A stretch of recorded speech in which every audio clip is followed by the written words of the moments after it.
Hello everyone. Students, today we will discuss the chapter number 7. Because the chapter number 6 is deleted from the syllabus due to the COVID-19 situation. So here is the chapter number 7, Birth, which is written by A.J. Cronin. Before going through the detailed explanation of the chapter, let us come to the characters.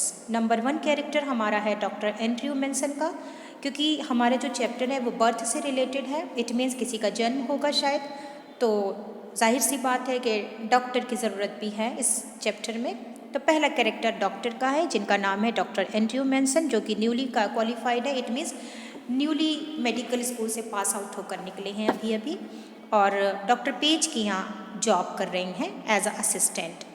और ये जगह जहाँ पर ये job कर रहे हैं ये एक स्मॉल माइनिंग टाउन है. माइनिंग का मतलब होता है कोयले, जहाँ पर कोयले का काम होता है. तो वहाँ पे काफ़ी वर्कर्स भी हैं.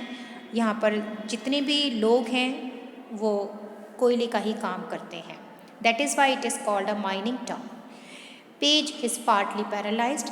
जो डॉक्टर पेज हैं वो पार्टली पैरालाइज्ड हैं and will never work again. और वो दोबारा काम नहीं करेंगे, अब नहीं कर पाएंगे. इसलिए डॉक्टर एंड्रयू मेंसन इनके यहाँ असिस्टेंट की तरह काम कर रहे हैं. Doctor Andrew Manson will have to do most of the clinics work in this mining town at a meagre pay. Doctor Andrew Manson जो है वो बहुत ज़्यादा काम करते हैं यहाँ पर, क्योंकि डॉक्टर पेज इतना वर्क नहीं देख पाते. तो इस क्लिनिक में जितना भी काम होता है वो ज़्यादा से ज़्यादा डॉक्टर एंड्रयू मेंसन देखते हैं और इनकी जगह उनको पे भी मिलती है. सेकेंड कैरेक्टर जो है वो है मिडवाइफ का. विद मिडवाइफ कह लो या फिर नर्स कह सकते हैं हम इसको. An experienced nurse. The midwife and Andrew are contrasting personalities. तो दोनों की दोनों बहुत ही कंट्रास्टिंग पर्सनालिटीज़ हैं. She feels hopeless, resigned, helpless, fearful and untrained. ये जो मिडवाइफ हैं ये अपने आप को बहुत होपलेस महसूस करती हैं. मतलब जब भी कोई वर्क करती हैं तो वो बहुत, उनके अंदर कोई उम्मीद सी नहीं होती है, बहुत होपलेस हो जाती हैं हर चीज़ में. रिजाइंड है, रिजाइंड यानी हर चीज़ से हार मान लेती हैं कि अब ये मुझसे नहीं हो पाएगा. हेल्पलेस, फियरफुल, डर लगता है जब किसी पेशेंट को देखती हैं तो. और अनट्रेन्ड हैं. और अगर हम डॉक्टर एंड्रयू मेंसन की बात करें तो वो बहुत ही ज़्यादा ऑप्टिमिस्टिक है, आशावादी हैं, डिलीजेंट हैं, एफिशिएंट हैं, सेल्फ सफिशिएंट हैं, स्पॉन्टेनियस एंड वेल ट्रेंड. तो अगर कोई कैरेक्टर्स अगर पूछे जाते हैं किसी क्वेश्चन के अंदर तो हम इन चीज़ों को लिख सकते हैं इसमें कि डॉक्टर एंड्रयू मेंसन कैसे हैं और मिडवाइफ कैसी हैं. Third character mister Joe Morgan. Mister Joe Morgan जो है बहुत ही वेल बिल्ट पर्सन है और इन 40s यानी 40 की उम्र के हैं. Lives in a small Welsh town of Blaenelly. ये ब्लेनली ये प्लेस है, तो ये यहाँ पर रहते हैं. Works as a driller at the mines. तो ये माइनिंग का काम करते हैं, कोयले की ड्रिलिंग किया करते हैं, वहीं पे काम करते हैं ये. He has been married for 20 years. 20 साल हो चुके हैं शादी को इनकी. Have not got any child so far. ज़िंदगी में इनके अभी तक कोई बच्चा नहीं आया, कोई बच्चा है नहीं इनके. फोर्थ कैरेक्टर जो है वो है मिसेस मॉर्गन का. मिसेस मॉर्गन जो है वो इनकी वाइफ है जो मॉर्गन की, और 20 साल के बाद एक्सपेक्ट कर रही हैं अपना पहला बच्चा. Both her husband and her mother are feeling very nervous. क्योंकि पहला बच्चा दुनिया में 20 साल के बाद आ रहा है, तो उनके जो हस्बैंड हैं यानी जो मॉर्गन और उनकी जो सास जिसको हम कहते हैं यानी इनकी मदर, मिस्टर जो मॉर्गन की मदर और इनकी सास, इनको कह सकते हैं हम, तो बहुत ज़्यादा नर्वस हैं दोनों की दोनों. Delivery of the child is going to be before time. अब नर्वस क्यों है? क्योंकि जो डिलीवरी होने वाली है बच्चे की वो बिफोर टाइम हो रही है. 9 months पूरे होने के बाद नहीं हो रही है, ये बिफोर टाइम हो रही है, इसलिए उनको डर लगा हुआ है. फिफ्थ कैरेक्टर जो है वो क्रिस्टीन का है. एक स्कूल टीचर हैं और Andrew falls in love with her. Sixth character mister Morgan's mother. Mister Morgan की मदर हैं, और जैसे मैंने आपको बताया ये सास है मिसेस मॉर्गन की और मॉर्गन की मदर हैं. टॉल हैं, बूढ़ी हो चुकी हैं इसलिए इनके बाल ग्रे कलर के हैं, ग्रे हेयर्ड वुमन हैं और नियरली 70 की हैं. Late us see the introduction of the chapter. This chapter is an extract from A.J. Cronin's novel the Citadel. ये जो चैप्टर है ये एक एक्सट्रैक्ट है जो कि A.J. Cronin की नॉवल द सिटाडेल में से लिया गया है. और ये एक्सट्रैक्ट हमको ये डिस्क्राइब करके बताता है कि कैसे एक यंग डॉक्टर ने एक ऐसे बच्चे की जान बचाई जो बच्चा दुनिया में आया, पैदा हुआ और लाइफलेस आया था. यानी उसके अंदर बिल्कुल जान नहीं थी। Joe Morgan and his wife are a middle aged couple, they have been married for 20 years but have not get any child so far. तो जो मॉर्गन और उसकी वाइफ मिडल एज्ड कपल हैं, अभी तक उनके कोई बच्चा नहीं था दुनिया में, उनको 20 साल हो चुके थे, लेकिन अब 20 साल के बाद वो एक्सपेक्ट कर रहे हैं अपना पहला बच्चा। उनके जो हस्बैंड हैं मिसेस जो मॉर्गन के यानी मिस्टर मॉर्गन और उनकी मदर दोनों बहुत नर्वस हैं इस चीज़ को लेकर, क्योंकि जो डिलीवरी हो रही है बच्चे की वो बिफोर टाइम आ रही है, इसलिए उनको डर है कि पता नहीं बच्चा कैसा होगा, दुनिया में आ भी पाएगा नहीं आ पाएगा। ये सारी चीज़ें उनके मतलब उनको बहुत परेशान कर रही हैं। A young doctor named Andrew is called in, इसी के लिए एक यंग डॉक्टर एंड्रयू को उनके घर पर बुलाया जाता है। The doctor has to put in hard labour in the delivery of the child, और डॉक्टर एंड्रयू मेंसन बहुत ज़्यादा मेहनत करके हार्ड लेबर के साथ उस बच्चे का जन्म कर देते, उस बच्चे की डिलीवरी करते हैं। When the child is born, it seems to be still born, और जब दुनिया में आता है वो बच्चा पैदा होता है तो वो कैसा होता है, स्टिल बॉर्न। स्टिल में बॉर्न से मतलब है लाइफलेस आता है। This shock could be too much for the Morgans to bear, और ये जो शॉक था वो मॉर्गन्स के लिए सह पाना बहुत मुश्किल था, वो इस शॉक को सह नहीं पाई। Andrew Manson, now let us see the detailed explanation of the chapter. Andrew Manson was a young doctor. Andrew Manson एक यंग डॉक्टर हैं और he had newly passed out of a medical school and joined as an assistant to a doctor Edward page.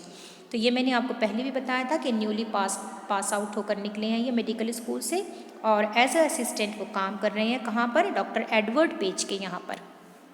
There clinic was in the small Welsh town of Blaenelly, तो इनकी clinic जो है वो ऐसी जगह पर है जहाँ पर कोयले का काम होता है, और ये जगह कहाँ पर है, ब्लेनली में है। It was a mining town, ये कोयले का टाउन कहा जाता है इसको। Joe Morgan was a resident of this town, और मिस्टर जो मॉर्गन जो है वो इधर ही के रहने वाले हैं। He was a well built person and work as a driller at the mines, बहुत ही वेल बिल्ट पर्सन है और कहाँ काम करते हैं, कोयले की खान में काम करते हैं, ड्रिलिंग करते हैं, यानी जहाँ कोयले की ड्रिलिंग की जाती है उसकी ड्रिलिंग किया करते हैं ये। He lived with his wife, ये अपनी वाइफ के साथ रहते हैं। They had been married for about 20 years, तो इनकी शादी को कितने साल हो चुके थे, 20 साल हो चुके थे, लेकिन कोई भी बच्चा इनकी ज़िंदगी में अभी तक नहीं आया था। Now Mrs Morgan was expecting her first child, अब मिसिस मॉर्गन पहला बच्चा एक्सपेक्ट कर रही है। After spending a disappointing evening with his lady love Christine, Andrew came back home. और एंड्रयू जो कि एक डॉक्टर हैं वो एक बहुत ही डिसअपॉइंटिंग इवनिंग स्पेंड करके आ रहे थे, किसके साथ, लेडी लव के साथ। इट मीन्स गर्लफ्रेंड थी जिनका नाम था क्रिस्टीन। तो वो वापस आ रहे थे उससे मुलाकात करके। ये डिसअपॉइंटिंग इवनिंग क्यों थी, क्योंकि शायद इन दोनों के बीच में कोई झगड़ा हुआ था। किन दोनों के बीच में, डॉक्टर और क्रिस्टीन के बीच में कोई झगड़ा हुआ है, जिसकी वजह से वो बहुत ही ज़्यादा सैड हैं। डिसअपॉइंटिंग इवनिंग रही उनकी और दोनों एक दूसरे से अलग हो चुके हैं अब। तो दोनों के बीच में जो कुछ भी बातें हुई थी जिसकी वजह से वो बहुत ज़्यादा परेशान भी थे, अब वो वापस अपने घर को आ रहे थे। एंड्रयू केम बैक होम, वो अपने घर आ चुके थे। अब कहाँ आ चुके थे, जिस जगह पे ये काम करते थे वहीं पर उनका घर भी था। तो कहाँ काम करते थे ये, उसी स्मॉल वेल्श टाउन में, ब्लेनली के। He found Morgan waiting for him restlessly, जब वो वहाँ आते हैं तो वो क्या देखते हैं कि जो मॉर्गन उनका इंतज़ार कर रहे हैं, उनके क्लिनिक में बैठे हैं और वो उनका इंतज़ार कर रहे हैं बड़ी बेसब्री से। He told the doctor that he had been waiting for him for an hour, वो डॉक्टर को बताते हैं कि वो उसका इंतज़ार काफ़ी 1 घंटे से कर रहे थे। He said that his wife needed his presence because the child was expected to be born before time.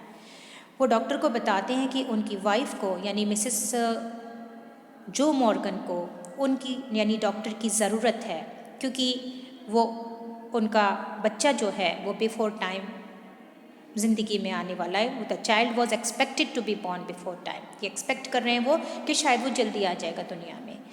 तो इसलिए वो परेशान है कि पता नहीं क्या होगा आगे। Together they set out for Morgan's house, अब दोनों की दोनों मिस्टर मॉर्गन के घर पर चल पड़े हैं। दोनों कौन, जो मॉर्गन और डॉक्टर, दोनों की दोनों क्लिनिक से निकलकर कहाँ चले गए हैं, अब मिस्टर जो मॉर्गन के घर चले गए हैं। Andrew was feeling very dull and tired. Andrew जो कि डॉक्टर हैं बहुत ज़्यादा डल और टायर्डनेस फील कर रहे थे, क्योंकि उनकी जो इवनिंग थी बहुत ही डिसअपॉइंटिंग रही थी। वो बहुत दुखी भी थे, इसलिए उनका चेहरा उतरा हुआ था और वो बहुत थक भी गए थे। When they reached the door of number 12, Morgan stopped outside the door. जब वो अपने घर पर पहुंचा, जो मॉर्गन किसके साथ? डॉक्टर के साथ। तो उस घर के आगे लिखा था number 12। When they reached the door of number 12, Morgan stopped outside. Morgan बहुत परेशान है, इसलिए वो कहता है डॉक्टर साहब आप अंदर चले जाइए, मैं बाहर ही इंतज़ार करता हूँ। He said that he won't go in. तो मिस्टर मॉर्गन क्या बोले कि सर मैं अंदर नहीं आऊँगा, क्योंकि वो बहुत परेशान है, नर्वस फील कर रहा है, पता नहीं आगे सिचुएशन क्या आने वाली है डिलीवरी के बाद, इसलिए वो कहता है सर मैं नहीं आऊँगा, मैं नहीं देख पाऊँगा ये सारी situation. Inside a narrow stair led up to a small bedroom.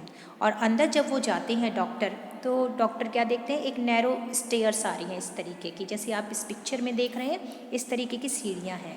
तो वो ऊपर की तरफ चले जाते हैं बेडरूम में। Stair led up to a small bedroom, ऊपर की तरफ चढ़कर बेडरूम में जाते हैं। It was clean but poorly furnished. जो कमरा था वो साफ़ सुथरा तो था, लेकिन जो सामान था वो पूरी तरह से वेल फर्निश्ड, वो पुअरली फर्निश्ड था। इट मीन्स वेल फर्निश्ड नहीं था, चीज़ें इधर उधर पड़ी हुई थी। It was lit only by an oil lamp. कमरे में जो बत्ती जल रही थी, लिट हो रहा था कमरा, वो एक ऑयल लैम्प से लिट हो रहा था। Mrs Morgan's mother was sitting beside the patient. Mrs Morgan की जो मदर थी वो भी बैठी हुई थी उस कमरे में, बिसाइड द पेशेंट। ये जो आप पिक्चर देख रहे हैं ये कह सकते हैं हम उनकी mother. She was a tall grey haired woman of nearly 70। An elderly midwife was also there. और एक मिडवाइफ भी वहाँ पर बैठी हुई थी। जैसे पुराने ज़माने में लोग मिडवाइफ को घर में बुला लिया करते थे, जैसे हम जिनको दाई कहते हैं। जब दुनिया में बच्चे आते हैं तो दाइयों को भी बुलाया जाता था पहले के टाइम पर, डॉक्टर्स की जगह दाइयाँ आती थी। तो उसी तरीके की ये दाई है, एक मिडवाइफ जिनको कहा गया है, वॉज ऑल्सो देयर, वो भी वहाँ पर मौजूद थी। तो कितने लोग थे वहाँ पर? एक तो ये बैठी हुई थी grand mother, sorry mother in law बैठी थी वहाँ पर, और एक मिडवाइफ भी थी, और जो पेशेंट है इट मीन्स मिसेस मॉर्गन वो वहाँ थी, और डॉक्टर भी वहाँ पर मौजूद थे। तो an elderly midwife was also there. Both of them watched Andrew's expression as he moved about the room. तो दोनों की दोनों, ये और ये दोनों की दोनों किसको वॉच करते हैं? डॉक्टर को वॉच करते हैं, उसके एक्सप्रेशन को वॉच करते हैं जब वो कमरे के अंदर एंटर करता है। Since there was a period of waiting, Andrew waited in the kitchen. अब बच्चा जो है वो जो दुनिया में आने वाला है, तो अभी उसमें थोड़ा सा समय है आने में, तो डॉक्टर सोचता है कि अभी तो टाइम है, इंतज़ार करता हूँ मैं। Since there was a period of waiting, Andrew kitchen के अंदर बैठ जाता है, जाकर वेट करता है वहाँ पर। Soon he was lost in his thoughts about Christine. और वहाँ बैठकर, किचन में बैठकर वो क्रिस्टीन के बारे में सोचने लग जाता है, वो अपने ख़्यालों में खो जाता है। क्रिस्टीन के साथ जो उसकी इवनिंग हुई थी वो किस तरीके की थी और क्या क्या हुआ था। An hour later he went upstairs again. 1 घंटे के बाद वो दोबारा ऊपर जाता है देखने के लिए कि पेशेंट की सिचुएशन अब कैसी है, क्या डिलीवरी अब मैं कर सकता हूँ कि नहीं कर सकता हूँ, ये देखने वो जाता है। He noted the progress made and came down once more. अब जब वो चेक करने जाता है, ऊपर जाता है, तो वो ये नोट करता है कि अभी भी इंतज़ार करने का टाइम है। वो वापस नीचे आ जाता है, came down once more. He sat down by the kitchen fire. और वो किचन फायर के पास जाकर बैठ जाता है। तो जिस तरीके से यहाँ पर पिक्चर्स दिखाई गई हैं आप देख सकते हैं कि वो इंतज़ार करता है, समय अभी है उसको इंतज़ार करवाने का, वो थॉट्स में खो जाता है उसके, क्रिस्टीन के। और उसके बाद फिर से वो जाता है पेशेंट को देखने के लिए, चेक करने के लिए कि भाई अगर समय हो चुका है तो वो डिलीवरी कर देगा, लेकिन अभी भी टाइम उसको लग रहा था कि नहीं अभी भी वक्त अभी नहीं हुआ है इतना, तो वापस वो किचन में आ जाता है। He sat down by the kitchen fire. At last the nurse's voice was heard calling from the top landing. आखिर में नर्स जो है वो ऊपर से आवाज़ लगाती है, नर्स की आवाज़ आती है चिल्लाने की कि डॉक्टर डॉक्टर करके वो इस तरीके से चिल्लाती है जैसे आप इस पिक्चर में देख सकते हैं। Andrew looked at the clock. और एंड्रयू एकदम से घड़ी को देखता है, और घड़ी देखने के बाद it now showed 3:30। He rose and went up to the bedroom. वो उठता है और बेडरूम की तरफ चल पड़ता है, ऊपर की तरफ जाता है। He saw that he could now begin his work. अब वो क्या देखता है, पेशेंट को जब वो चेक करता है तो देखता है कि अब मुझे अपना काम शुरू कर देना चाहिए। डिलीवरी का टाइम शायद हो चुका था, शायद उसको ज़्यादा परेशानी हो रही थी पेशेंट को। एन आवर पास्ट, 1 घंटा गुजर जाता है। It was a long hard struggle. तो ये जो 1 घंटा जब गुजर जाता है, वो 1 घंटा जो था बहुत ही काफ़ी लंबा लग रहा था, हार्ड स्ट्रगल वाला लग रहा था। Then as the first rays of dawn appeared, और जब सूरज की पहली किरण निकली, फर्स्ट रेज ऑफ डॉन, सुबह, डॉन कहते हैं मॉर्निंग को, appeared the child was born lifeless. बच्चा पैदा तो हुआ, बच्चा दुनिया में आया, लेकिन दुनिया में आया तो सही, कैसा आया, लाइफलेस आया, उसके अंदर बिल्कुल भी जान नहीं थी। As Andrew looked at the lifeless form, a shiver of horror went through his body. Doctor Andrew जो हैं जब उस बच्चे को देखते हैं और देखने के बाद जब वो उसकी लाइफलेस कंडीशन देखते हैं तो उनके अंदर एक डर आ जाता है, शिवर ऑफ हॉरर, कांपने लग जाते हैं डर से। शिवर ऑफ हॉरर से मतलब है कि डर से कांपना। वेंट थ्रू हिज बॉडी, उनके मतलब पूरी बॉडी जो वो डर से कांपने लग जाती है। He couldn't decide whether to resuscitate the child first or attend to the mother who herself was in a serious state. अब वो बहुत ही ज़्यादा ऐसी कंडीशन में आ चुके थे, बहुत ही सीरियस स्टेट हो चुकी थी ये समय जो था उनके लिए, क्योंकि बच्चा जो था वो कैसा था, लाइफलेस आया था दुनिया में, और जो माँ थी उसकी कंडीशन भी अब ख़राब हो रही थी। तो यहाँ कंडीशन दोनों की ख़राब हो चुकी थी, इसलिए वो डिसाइड नहीं कर पा रहा था कि मैं पहले बच्चे को अटेंड करूं या उसकी माँ को अटेंड करूं, दोनों में से किसको पहले बचाऊं मैं। Instinctively, he gave the child to the nurse and turned his attention to Susan Morgan, who now lay collapsed. अब इतना सब सोचने के बाद उन्होंने ये डिसाइड किया कि सबसे पहले मैं उसकी मदर को देखूंगा, क्योंकि अगर मदर है तो बच्चा दोबारा दुनिया में आ सकता है। इसलिए वो डिसाइड करते हैं कि पहले मैं माँ को बचाऊंगा। तो वो बच्चा जो है वो नर्स को दे देते हैं, जो कि वहाँ मिडवाइफ हैं, उनको देते हैं। And turn his attention to Susan Morgan, वो उसकी माँ की तरफ बढ़ जाते हैं, जिनका नाम सूसन मॉर्गन है, बच्चे की जो माँ है, जिनको हम कहेंगे मिसेस मॉर्गन। हु नाउ ले कोलैप्स, जो कि कैसी सिचुएशन में है, कोलैप्स्ड सिचुएशन में है, तो उनकी हालत भी अच्छी नहीं है। ऑलमोस्ट पल्सलेस, लगभग कैसी हालत है, पल्सलेस है, यानी उनके अंदर भी अब जान नहीं है, उनकी बीट्स जो हैं वो बंद हो चुकी हैं। He gave her an injection, doctor जो हैं वो उसको इंजेक्शन देते हैं। And after a few minutes of feverish effort Susan heart gained strength, काफ़ी देर तक इस तरीके से उसकी वो करने के बाद, केयर करने के बाद, इंजेक्शन देने के बाद, कुछ मिनट्स में फेवरिश एफर्ट्स के बाद सूसन के अंदर स्ट्रेंथ आने लग जाती है, उसका दिल जो है वो धीरे धीरे धड़कना शुरू कर देता है। Now he could safely leave her, अब डॉक्टर को लगता है कि अब मैं इनको छोड़ के अब बच्चे की तरफ देखूंगा, अब वो बच्चे को बचाने की कोशिश करेंगे, क्योंकि अब माँ की सिचुएशन जो थी वो थोड़ी इम्प्रूव हो रही थी, कंडीशन जो थी वो धीरे धीरे इम्प्रूव हो रही थी, इसलिए अब वो बहुत शांति महसूस कर रहे थे। अब वो उसे छोड़ सकते थे थोड़ी देर के लिए और बच्चे को देख सकते थे। Swinging round to the nurse he asked where is the child, अब जैसे ही वो नर्स की तरफ मुड़े, उन्होंने इधर उधर देखा और नर्स से कहा कि बच्चा कहाँ है। When Andrew looked at the child, तो बच्चा कहाँ पर था, बच्चे को नर्स ने कहाँ डाल दिया था, बच्चे को नर्स ने नीचे की तरफ डाल दिया था, बेड के नीचे की जो ज़मीन होती है बेड के नीचे की, उसके नीचे डाल रखा था, उसको कागज़ में लपेट कर इस तरीके से उसको डाल रखा था, जैसे आप इस पिक्चर में देख रहे हैं कि कागज़ में लपेट रखा है उसको। तो उसको रिससिटेट करता, रिससिटेट से मतलब है कि इस तरीके से जो पोजीशन होती है, सांस देना, बच्चे को हम इसी तरीके से सांस दे सकते हैं, जब छोटा बच्चा होता है तो उसे रिससिटेट किया जाता है, अंदर सांस दी जाती है उसके, तभी वो बचेगा। तो यही सिचुएशन उसके आगे थी कि मैं इसको रिससिटेट करूं या इसको बचाऊं, दोनों में से किसको पहले बचाऊं। तो उन्होंने यही डिसाइड किया कि पहले मैं माँ को बचाऊंगा, और नर्स जो थी वो उसको रैप करती है कागज़ में और बेड के नीचे डाल देती है। इसलिए डॉक्टर से पूछता है कि बच्चा कहाँ पर है, जब वो बता देती है कि बच्चा बेड के नीचे है, When Andrew looked at the child, he at once knew that it was a case of asphyxia. जब वो उस बच्चे की सिचुएशन को देखते हैं, कंडीशन को देखते हैं, तब उन्हें मतलब वो एक बार को वो ये जान लेते हैं कि ये जो केस है वो एस्फिक्सिया का है। Instantly he was on his feet, और अचानक वो एकदम अपने पैरों पर खड़े हो जाते हैं, मतलब मजबूती के साथ अब खड़े हो गए हैं डॉक्टर, क्योंकि उन्हें अब इस केस के बारे में पता चल गया है कि ये जो केस है वो कैसा है, एस्फिक्सिया का केस है। एस्फिक्सिया एक डिजीज़ होती है, छोटी मोटी डिजीज़ होती है। Get me hot water and cold water. अब डॉक्टर को ये पता था कि एस्फिक्सिया जो है वो किस तरीके से, मतलब ये जो प्रॉब्लम्स है एस्फिक्सिया वाली, इसको कैसे हम इम्प्रूव कर सकते हैं। तो वो नर्स से कहता है कि get me hot water and cold water, कि मेरे लिए एक उसमें हॉट वाटर, एक दूसरे में कोल्ड वाटर लेकर आओ। He said to the nurse, nurse को कहा उन्होंने एंड बेसिन्स टू, और बेसिन्स भी साथ में लेकर आना। बेसिन्स यानी ये जो बर्तन है इन्हीं में पानी लेकर आना, इस तरीके से उन्होंने बोल दिया था।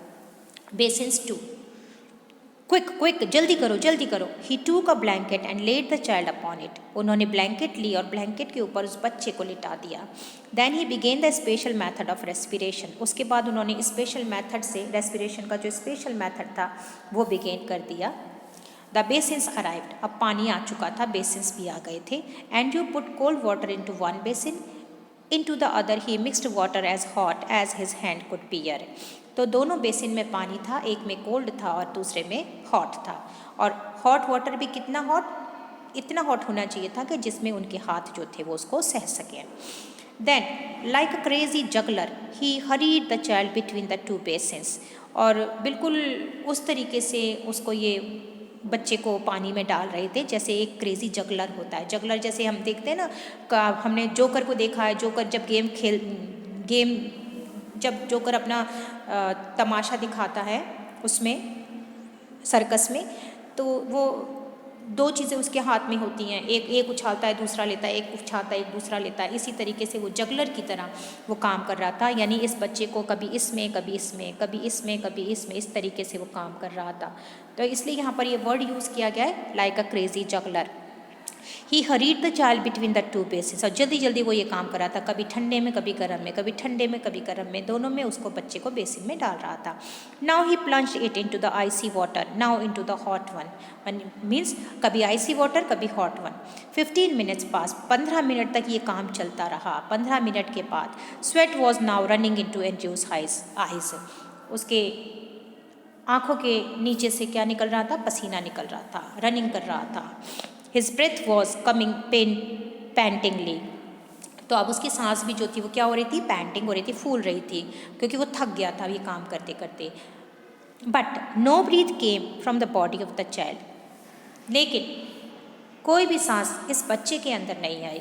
सब कुछ हो रहा था, ये काम भी चल रहा था, पसीना भी आ रहा था, हाँफ भी गया था, ये ब्रीथ इसकी भी बहुत पेंटिंग कर रही थी, लेकिन तब भी इस बच्चे के अंदर अभी तक जान नहीं आई थी। But no breath came from the body of the child. So here I have completed your first part of the chapter. Thank you all of you.